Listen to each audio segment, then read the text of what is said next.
হরে কৃষ্ণ।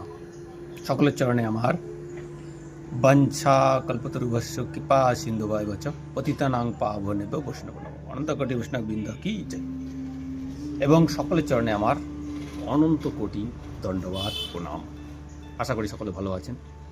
তা আজকে একটা বিশাল দিন। কি দিন? ম্যাক্সিমাম সবাই বলবে আজ হচ্ছে 25শে ডিসেম্বর, যীশু খ্রিস্টের জন্মদিন বা বড়দিন। আজকের দিনে কেক খেতে হবে, খুব ধুমধাম। কিন্তু আপনারা যারা যিশুর ফ্যান তাদের আমি নিন্দা করছি। বাইবেলে যিশু কি বলে গেছে? আমি ভগবান না, আমি ভগবানের দূত বা পুত্র। হ্যাঁ কিনা?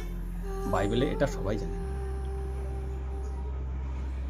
কিন্তু আমাদের হিন্দু সনাতনী শাস্ত্র, মূল শাস্ত্রগ্রন্থ গীতাতে কৃষ্ণ স্বয়ং বলেছেন আমি ভগবান।